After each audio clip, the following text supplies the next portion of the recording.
2001. Une incroyable découverte est faite dans les profondeurs d'un lac de Bavière. Tous ceux qui s'approchent du chaudron sont comme hypnotisés. Sa puissance est palpable. C'est le début d'une histoire rocambolesque sur fond d'intrigues et de transactions douteuses. Quelqu'un ayant soi-disant trouvé le Saint Graal a voulu en tirer une fortune. Il y a anguille sous roche. Le chaudron sera-t-il la clé de l'un des plus grands mystères des nazis? Il possède une certaine magie. Blanche ou noire, difficile de savoir. Et révélera-t-il leur obsession secrète pour l'occultisme? On baigne dans le fantastique et la mythologie. Pour le savoir, partons explorer une sombre forteresse au cœur du régime nazi. On est loin d'avoir tiré au clair tout ce qui se déroulait entre ces murs. Le temple maudit du Troisième Reich.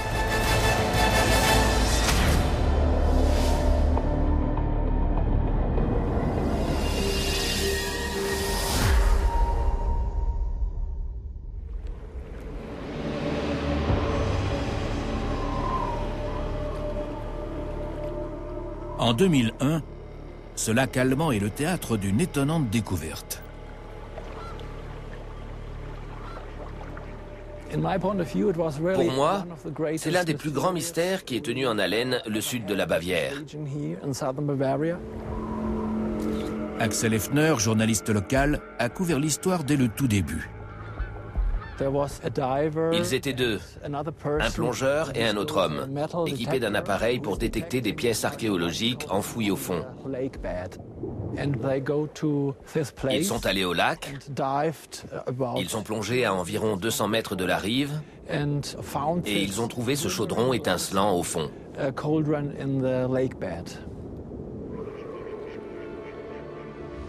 Voici le trésor remonté à la surface par les plongeurs.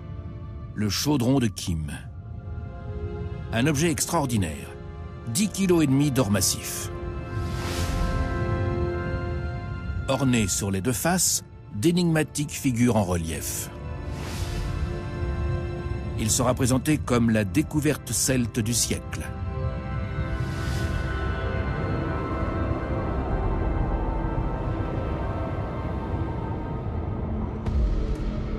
Intrigué par le récit de ce nouveau Graal, l'écrivain Andrew Goff part en quête de son secret afin de faire jaillir la vérité. Toute l'histoire du chaudron et de sa découverte est ambiguë. Il le cherchait ou ça a été un hasard? Ils ont peut-être entendu parler de l'existence d'un trésor dans le lac. Les habitants du coin racontent qu'après la Seconde Guerre mondiale, des plongeurs ont exploré les profondeurs. Et ils racontent aussi que le chaudron avait pu être caché là par l'armée secrète des nazis.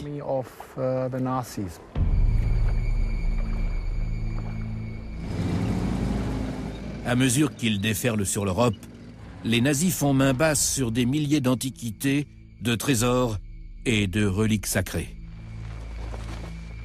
Plus d'un cinquième des œuvres d'art du continent auraient ainsi été volées. Mais en 1945, les conquérants d'hier battent en retraite.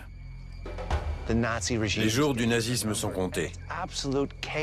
Dans le chaos général, ils cherchent à mettre leur butin à l'abri pour l'avenir, voire pour le Quatrième Reich. Du coup, ils cachent des objets d'art dans des grottes, ou même un chaudron au fond d'un lac.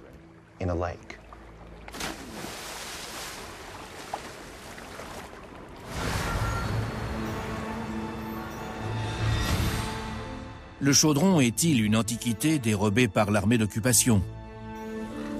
Sa découverte permettra-t-elle d'éclaircir le mystère de cette forteresse nazie? Il importe avant tout de déterminer l'âge du chaudron. Certains experts estiment qu'il remonte à plus de 2000 ans, d'autres qu'il est de fabrication moderne. Dès lors, qu'y croire? Kai Schmidt, marchand d'art spécialisé dans les antiquités depuis plus de 30 ans, s'est vite rendu compte qu'il avait affaire à une pièce exceptionnelle. J'ai été très impressionné quand je l'ai vu. Rien que par le métal et par son poids, c'est très lourd, et aussi par son éclat. Quand la lumière fait étinceler une telle masse d'or, l'effet est prodigieux. C'est spectaculaire. Kai Schmidt a étudié les guerriers antiques ainsi que leurs divinités représentées sur le chaudron.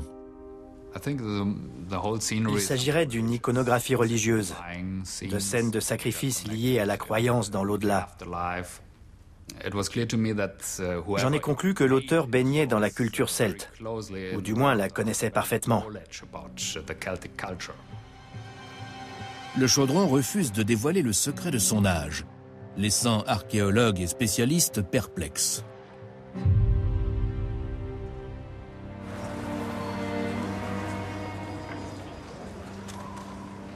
Une ressemblance frappante va toutefois permettre d'y voir plus clair.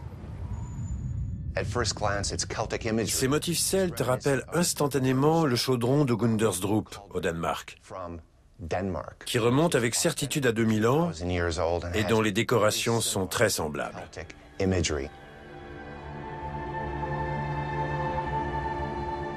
Exhumé d'une tourbière au Danemark en 1891, cet inestimable objet en argent était jusque-là considéré comme unique en son genre. On ne peut être qu'extrêmement impressionné et ému devant. C'est le récipient en argent le plus imposant et somptueux de la fin de l'âge du fer, avant l'arrivée de la culture romaine. Le chaudron allemand étant apparemment le jumeau du danois, c'est un véritable séisme archéologique qui va secouer la planète.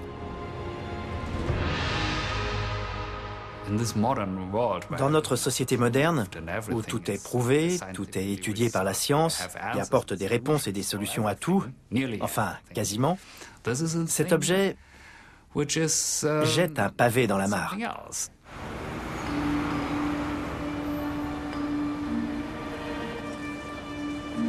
Dans le milieu trouble des antiquaires et de leurs intermédiaires, des accords sont conclus.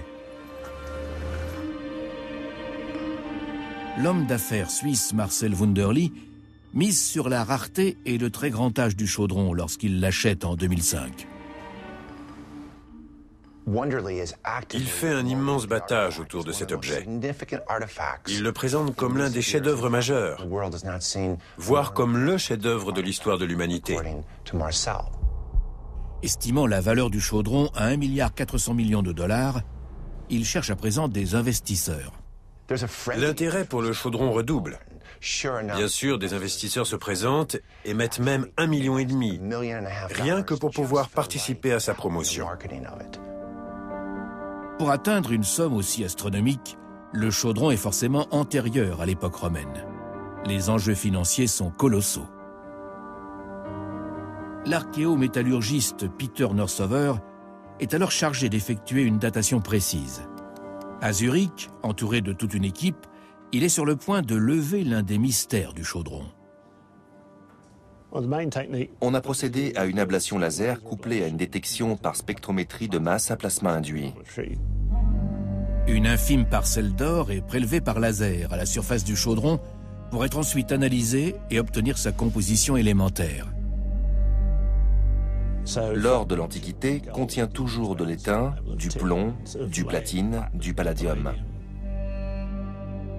L'équipe tombe des nues.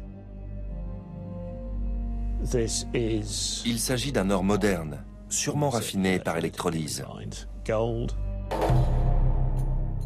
Je le daterai du XXe siècle.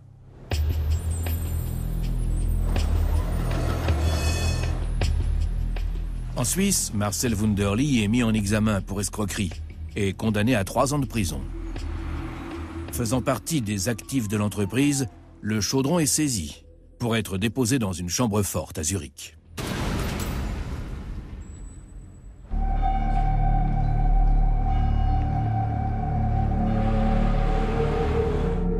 Mais s'il n'est pas l'œuvre d'un artisan sous l'Antiquité, alors qui l'a fabriqué et pourquoi ? On devine, rien qu'en le regardant, qu'il s'agit d'une culture. d'individus fiers de leurs lointaines origines celtes. La vérité a éclaté au grand jour. Le chaudron est une fausse antiquité. Ce curieux objet permettra-t-il néanmoins de résoudre une énigme encore plus nébuleuse? Est-il l'œuvre d'une organisation obnubilée par la mythologie et les sciences occultes, à savoir les nazis?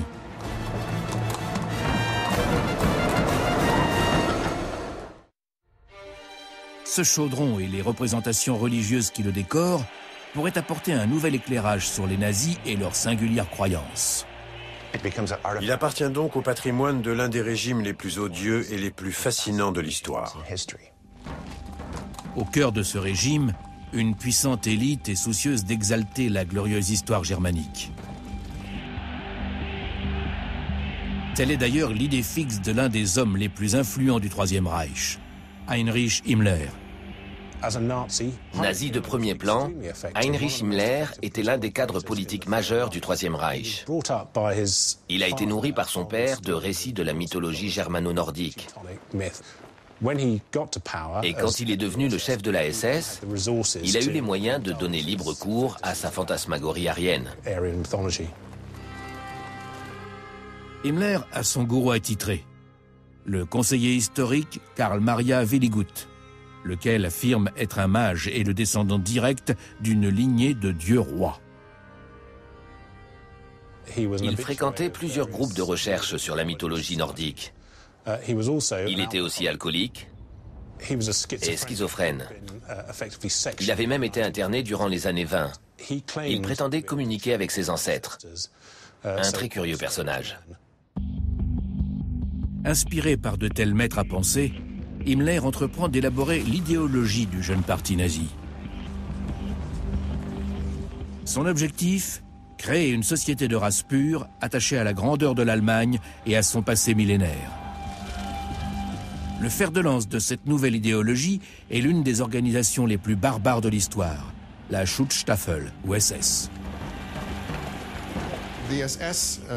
La SS se considérait comme une aristocratie, dévouée corps et âme à la cause nazie. Aussi, Himmler s'était-il mis en tête de lui forger ce qu'on appellerait une image de marque. Himmler recherche un QG pour ses protégés.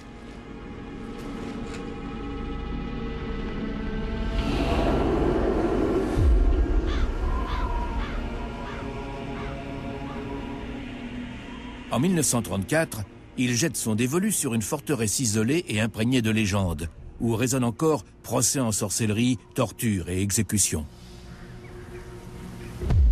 Le château de Wewelsburg, temple maudit du Troisième Reich.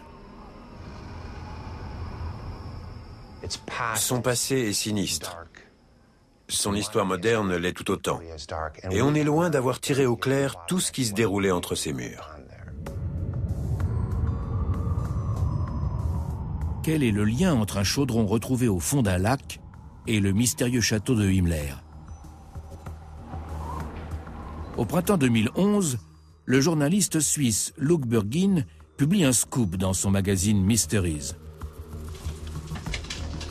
Il révèle que des effets personnels de Himmler auraient été retrouvés dans un grenier en Allemagne.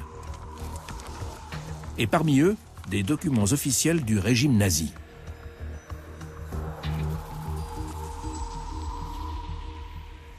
Il y a l'emblème nazi dessus, le papier est jauni. L'aspect rappelle vraiment les documents de cette époque. Datés d'avril 1945, ils contiennent un ordre de mouvement ainsi qu'un inventaire de trésors nazis. 35 objets figurent sur cette liste. Et parmi eux, un Goldkessel keltisch. C'est-à-dire un chaudron en or de style celte. L'inventaire réserve une autre surprise. Il est écrit noir sur blanc pour la première fois que le chaudron de Kim se serait retrouvé dans la forteresse de Himmler. Le château de Wewelsburg.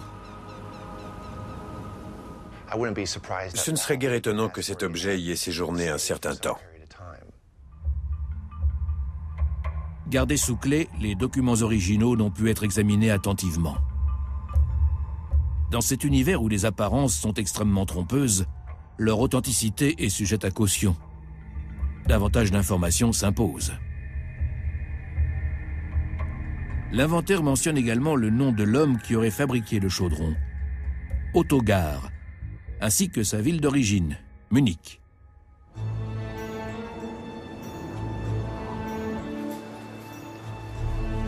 Andrew Goff s'est rendu dans la capitale bavaroise afin de vérifier la véracité de ces indications.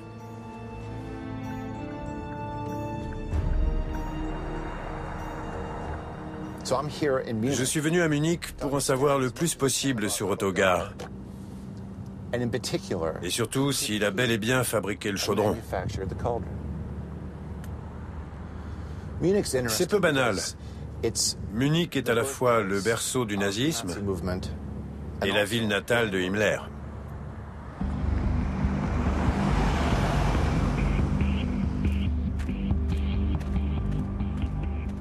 Les Hayden sont une dynastie de joailliers ayant pignon sur rue en plein cœur de la ville. Selon des journalistes allemands, le chaudron serait sorti de leurs ateliers dans les années 20 ou 30. Et Max Hayden a déjà mené sa petite enquête là-dessus. Il est persuadé que le chaudron est l'œuvre de l'homme cité dans l'inventaire, Ottokar. Ça, c'est le Wuzwu des orfèvres munichois. Monsieur Gar appartenait à la guilde des orfèvres et il en a fait partie jusqu'à sa mort. Il était l'orfèvre du NSDAP. Le NSDAP, ou parti nazi, est en pleine expansion dans le Munich des années 20, lorsque l'orfèvre en rejoint les rangs. Ottokar deviendra la coqueluche de la SS et lui fabriquera ses célèbres anneaux à tête de mort. Et Max Hayden pense avoir d'autres éléments qui permettent de relier Ottokar au chaudron. Sa famille a souvent évoqué un certain rendez-vous entre l'orfèvre et le chef d'atelier des Hayden, Alfred Nutz. Monsieur Gar, qui travaillait surtout pour l'argent, lui a demandé comment faire pour 10 kilos d'or. D'après lui, Ottokar aurait utilisé de l'or provenant d'une usine chimique qui appartenait à un riche donateur du parti nazi, Albert Pitsch. Je suis persuadé que M. Pitsch pouvait aisément se procurer 10 kilos d'or pour faire fabriquer un objet tel que le chaudron de Kim. Qui mieux que cet orfèvre pour transformer l'or de l'industriel en chaudron? Comme il travaillait souvent pour le NSDAP, ils lui ont confié cette grosse commande. Rien de plus normal qu'il ne se soit pas adressé à ma famille, mais directement à lui.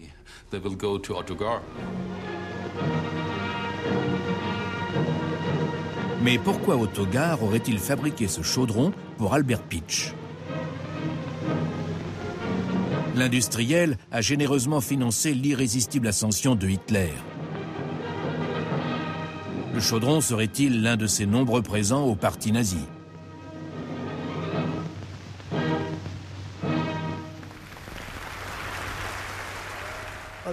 C'est toute la politique du renvoi d'ascenseurs.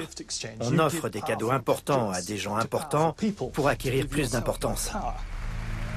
Dans cette histoire, on en revient toujours à des transactions douteuses. Le chaudron n'était peut-être qu'un pot de vin au régime nazi. Et l'inventaire dans tout cela?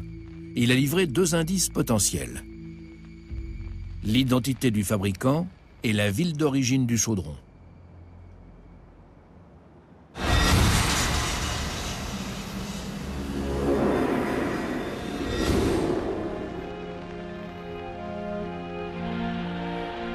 Mais pourquoi le parti nazi aurait-il fait fabriquer un pseudo-chaudron celte?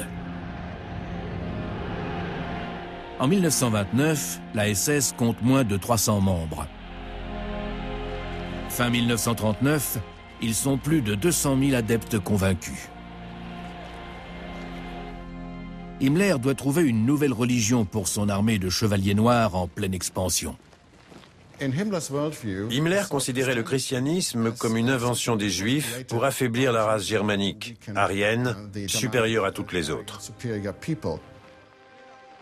Pour Himmler, la miséricorde chrétienne n'a aucune place dans une idéologie fondée sur la cruauté et l'intransigeance. Il aspire dès lors à faire revivre les religions perdues de l'Allemagne païenne. Pour cautionner cette thèse, il doit faire valoir les origines millénaires de la race allemande. Le chaudron a sa place toute trouvée. Il y a un ingrédient incontournable quand on établit une religion en carton-pâte. Cet ingrédient, c'est une liturgie et des objets liturgiques. Himmler, son gourou Willy Gutt, ainsi que des officiers supérieurs de la SS, s'attellent à réécrire l'histoire allemande pour servir leurs propres intérêts. En 1935, Himmler fonde un institut de recherche, l'Ahnenerbe. Par le biais de cet institut, il rassemble de quoi donner une autre version de l'histoire, où le peuple germanique jouerait un rôle central, et il s'efforce de conjuguer la science et la mystique. Cette société pour la recherche sur l'héritage ancestral multiplie les publications et les films qui relatent les découvertes d'expéditions menées dans de lointaines contrées telles l'Islande ou le Tibet. Ils parcourent la planète à la recherche de preuves des racines nordiques et aryennes du peuple allemand.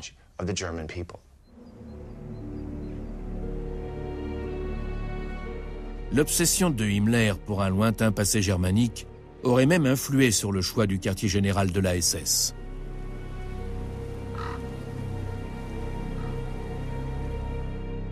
On raconte que son conseiller mystique lui aurait recommandé le château de Wewelsburg, car la région est très présente dans l'histoire et le folklore allemand. Les environs de Wewelsburg sont chargés d'histoire. C'est la terre des héros. Mais il y a encore autre chose qui a attiré Himmler.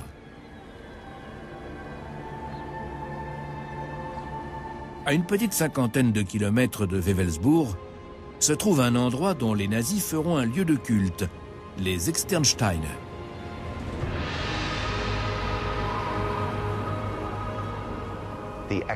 Cet endroit possède des temples païens, ainsi que des peintures et des gravures sur pierre, vieilles de presque 1000 ans, qui représentent Irminsul, l'un des symboles les plus vénérés par les anciens peuples germaniques. Irminsul, l'arbre sacré, ou la puissante colonne de l'Allemagne païenne.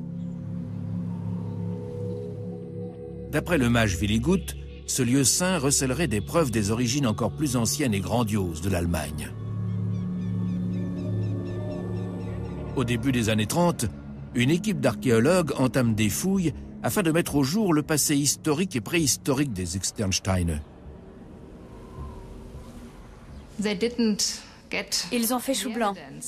Et le comble, c'est qu'ils ont dit « Tant pis si on n'a pas de preuve qu'il s'agissait d'un lieu sacré germanique.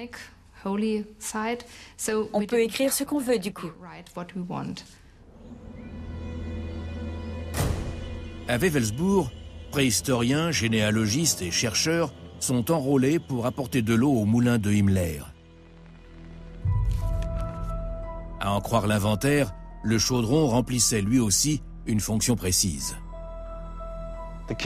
Le chaudron de Kim était absolument l'objet idéal, avec ses motifs antiques, celtes, aryens, toute cette iconographie qui faisait vibrer Himmler.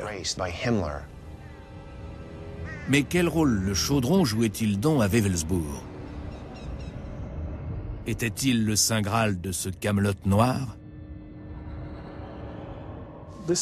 Il possède une certaine magie, blanche ou noire, difficile de savoir.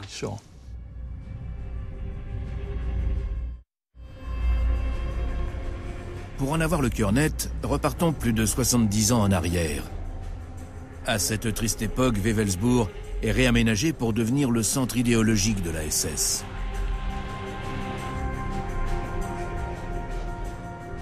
Himmler et ses architectes caressent alors un objectif extrêmement ambitieux, faire du château le centre du monde nazi. On voit ici, sur l'écran, les plans dessinés par Himmler pour le château. Après avoir gagné la guerre, les nazis auraient enfin pu édifier leur Vatican nordique. Au cœur de cette vaste cité SS, une forteresse en 3/4 de cercle, dotée de 18 tours et ceinte de 18 mètres de murailles. Le château actuel n'est qu'une infime partie de la gigantesque construction circulaire qui devait être érigée et qui, à mon avis, allait faire au moins 1 kilomètre de diamètre. Pour réaliser ce projet pharaonique, Himmler a besoin d'ouvriers. À l'époque, Agnes Büttner était écolière et habitait le village de Wewelsburg. Il devait porter de lourdes pierres sur les épaules et marcher en file indienne, en chantant. Mais ils étaient toujours surveillés par 2 soldats avec des chiens. On n'avait même pas le droit de leur donner du pain beurré, mais on le faisait malgré tout en cachette, pour qu'ils aient de quoi manger.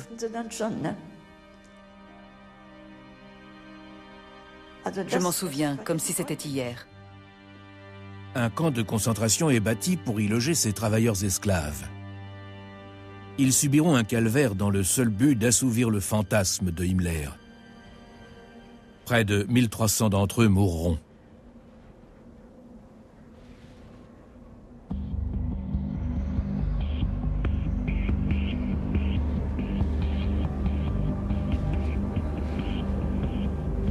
D'abord centre idéologique des officiers de la SS, Wewelsburg voit progressivement son rôle se modifier.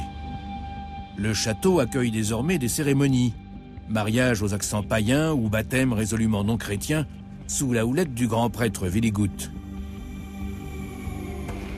Tandis que Noël est remplacé par des célébrations du solstice d'hiver à la lueur de torches. À l'abri derrière ces 4 murs, Himmler peut s'adonner à son obsession. À Wewelsburg, Himmler concrétise certains de ses rêves extravagants. Il renoue avec ses idéaux de jeunesse, il revisite les sagas d'un monde médiéval, d'un monde germanique perdu. Un vrai terrain de jeu, en somme. Himmler remplit Wewelsburg de reliques et d'objets à la gloire de la culture germanique.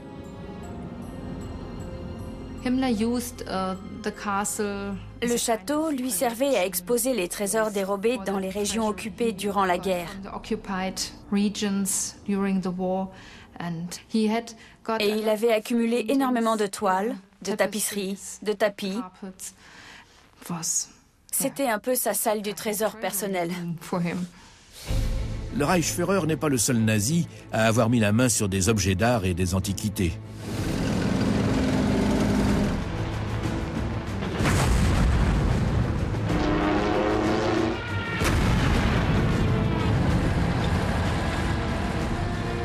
Dans le sillage du Blitzkrieg, l'Europe est dépouillée de ses chefs-d'œuvre au nom du Troisième Reich. Des membres de la SS, appartenant notamment à l'Annenherbeux, arrivaient à la suite des forces d'invasion pour rafler le contenu des musées et tout envoyer en Allemagne. Les reliques saintes sont également convoitées. À Vienne, le palais de la Hofburg abrite la lance du destin, la sainte lance qui aurait percé le flanc du Christ sur la croix.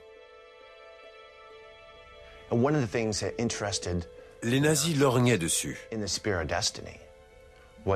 Car d'après la légende, le dirigeant qui posséderait la lance du destin serait béni des dieux.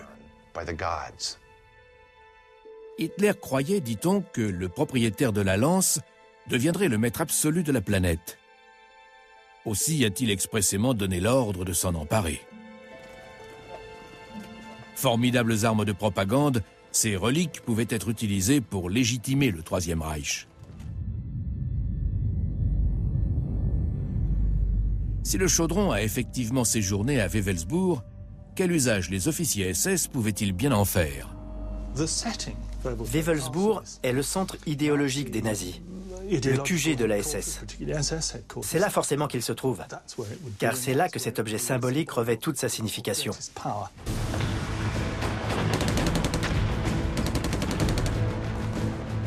« 1941. La SS, l'ordre des loyaux chevaliers de Himmler, conquiert la planète. Le Reichsführer a désormais les coudées franches pour transformer Wewelsburg à sa guise. Himmler cherchait à former un ordre de chevalerie, à l'instar des Templiers ou de l'ordre teutonique. Il voulait transmettre leurs valeurs à la SS.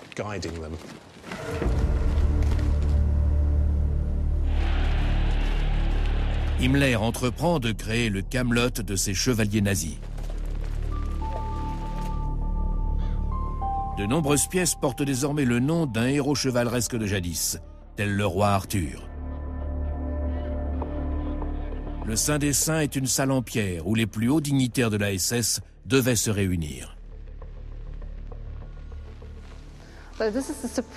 Voici le hall des dirigeants suprêmes.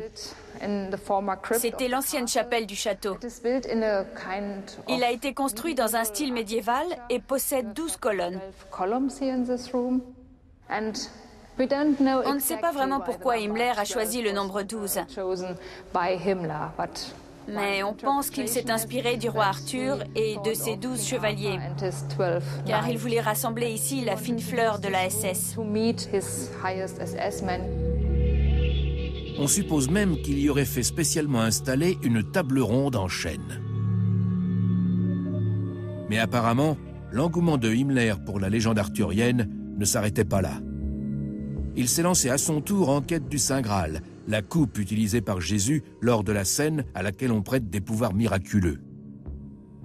Himmler faisait une fixation sur le Graal, qui lui permettrait, pensait-il, de confirmer les origines germaniques de son peuple. Il recrute Otto Rahn, un archéologue à la Indiana Jones. Celui-ci aura beau passer les Pyrénées au peigne fin pour y retrouver le calice sacré, il rentrera à Wewelsburg les mains vides. Le chaudron de Kim et ses motifs païens a-t-il été un Graal de substitution? Quand on fabrique un tel objet, c'est forcément pour l'utiliser en public. C'est un symbole de puissance. On ne le pose pas sur un buffet chez soi, on l'expose au regard. Pour moi, cet objet était la pièce maîtresse de rituels plus ou moins publics, voire secrets. En tout cas, il servait pour les grands-messes nazis. Déterminé à immortaliser son Camelot, Himmler décide de construire une crypte.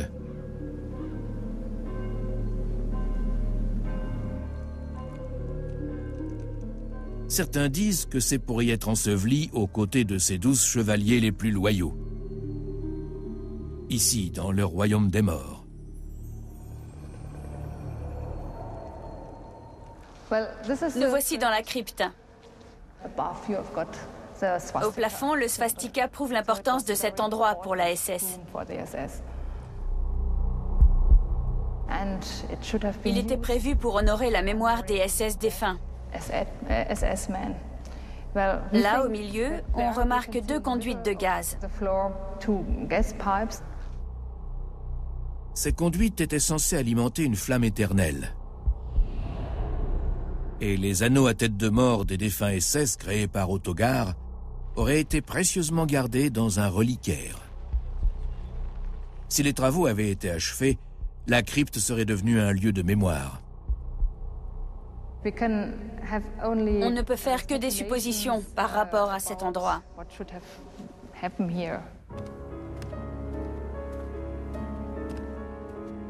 L'historien Peter Langerich a beaucoup écrit sur Himmler et Wewelsburg. Il sait que séparer la réalité de la fiction n'est guère chose facile. Les gens aiment à croire que derrière l'histoire de la SS s'en dissimule une autre. Qu'ils avaient des cultes mystérieux, des rituels à eux, voire un code secret. Et bien sûr qu'il suffirait de déchiffrer tous ces éléments pour découvrir cette histoire parallèle, tenue cachée.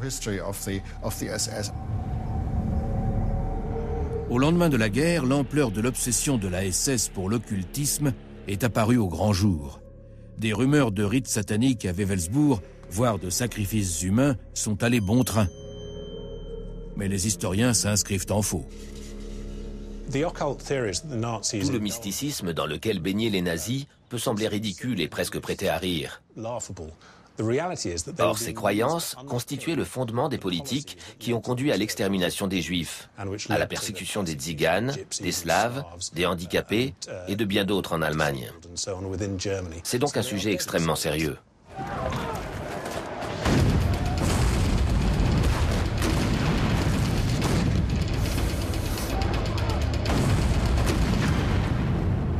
Tandis que la guerre se poursuit, le chantier de Wewelsbourg est progressivement interrompu.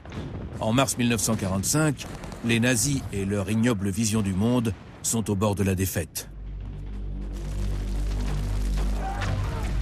Wewelsbourg est menacé. Himmler veut s'assurer que tout ce qui s'y est déroulé et que tout ce qu'il contenait restera à jamais secret. Le trésor du château va prendre la route. Tout ce qui n'aurait pas été évacué dans les jours ou les semaines précédents, et qui est certainement parti vers le sud, aurait été pillé dès le départ des Allemands du château. C'est tout à fait vraisemblable qu'un objet comme le chaudron ait entamé un périple. Il est facile à transporter et il vaut une fortune. La citadelle sacrée de Himmler ne doit surtout pas tomber aux mains de l'ennemi. Comme Himmler avait donné l'ordre de dynamiter Wewelsbourg, l'un de ses officiers, Heinz Macher, est donc venu poser des charges explosives dans le château. Une fois les lieux vidés, le signal est donné.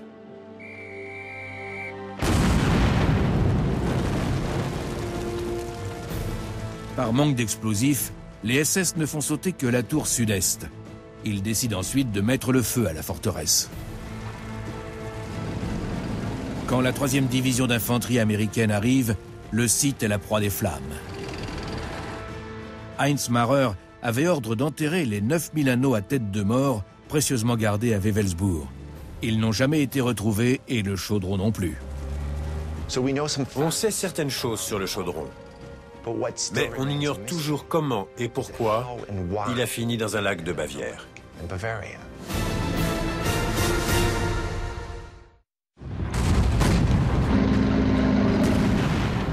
Avril 1945.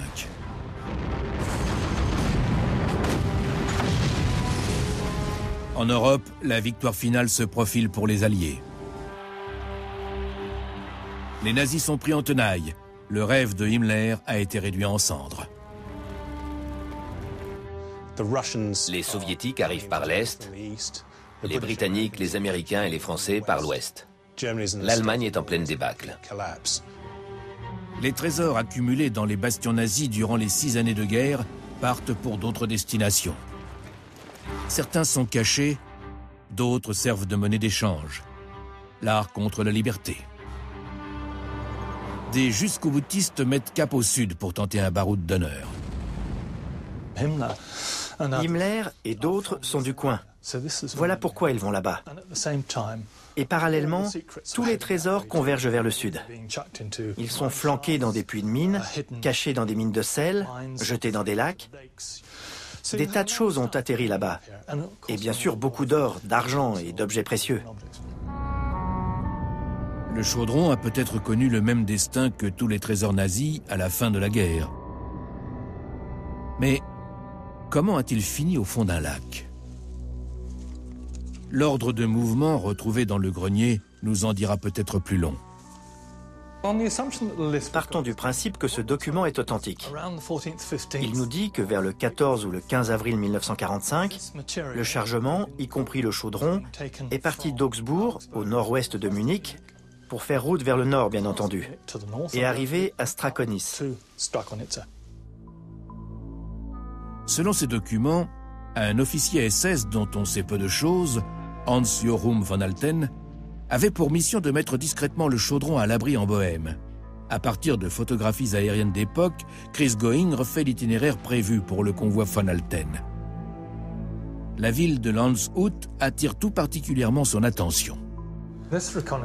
Sur cette photographie, qui a été prise le 17 avril 1945, on voit Landshut et l'intensité des bombardements saute immédiatement aux yeux. Landshut, une ville stratégique qui a scellé le sort du chaudron. 2 ponts enjambent la rivière, d'où le risque d'un énorme engorgement ici. Les Alliés progressant de tous côtés, le convoi von Alten est contraint d'arrêter sa mission. Il n'ira pas en Bohême. Et il confie probablement son trésor aux Nibelungen, une division SS nouvellement créée avec les cadets et les officiers d'un centre de formation. Il y avait sûrement d'autres unités SS dans le coin. Mais je penche pour les Nibelungen. Ce sont eux les suspects numéro 1. Himmler a baptisé cette division d'irréductibles du nom des gardiens d'un trésor mythique dans un poème médiéval. Les Nibelungen modernes veillent-ils désormais sur un trésor nazi? Si notre interprétation est exacte, c'est précisément là qu'ils ont pris le relais.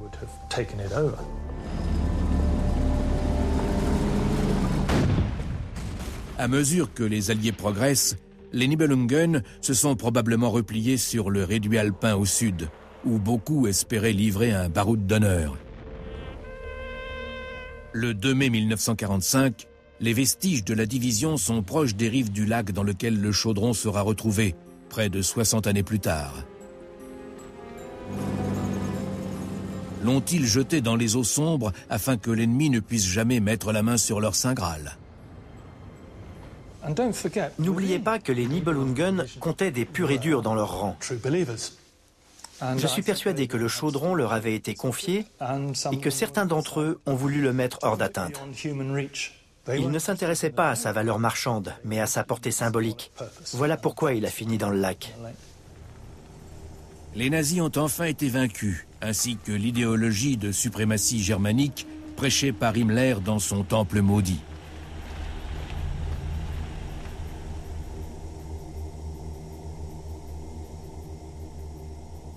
Quelques 100 000 œuvres d'art et reliques volées par les nazis dorment encore quelque part et ne demandent qu'à être tirées de leur sommeil.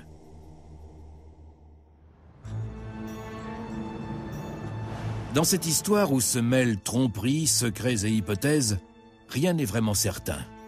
Mais au bout de 10 années sous le feu des projecteurs, le chaudron a peut-être enfin révélé certains de ses secrets. On sait que cet objet constituait un présent idéal pour les nazis. S'ils l'ont reçu en cadeau, ils l'ont en toute logique apporté à Wewelsburg. Et on sait aussi que le 2 mai 1945, les Nibelungen étaient acculés sur les rives du Kim. À ce jour, on ne dispose que de preuves indirectes, aussi convaincantes soient-elles. Les documents retrouvés dans le grenier ne sont toujours pas consultables, et aucun historien ou scientifique ne peut avoir accès au chaudron pour approfondir l'enquête. À Zurich, ces derniers détenteurs connus, les administrateurs de la société en faillite de Marcel Wunderlich, l'ont déposé dans une chambre forte. Si tant est que le chaudron existe encore. S'il a été remis à la fonte et vendu pour en faire des bijoux, des tas de gens portent peut-être des fragments du chaudron de Kim à l'heure où je vous parle. Là, il connaît une sorte d'éclipse. Il est au placard, si j'ose dire. Il réapparaîtra peut-être, mais pour l'instant, il est caché, comme durant 50 ans après la guerre. Le chaudron refera peut-être surface pour apporter des réponses définitives à cette lancinante énigme. Le mystère restera peut-être entier à jamais. Qui sait? Et c'est fascinant. Il y en a si peu dans le monde où on vit.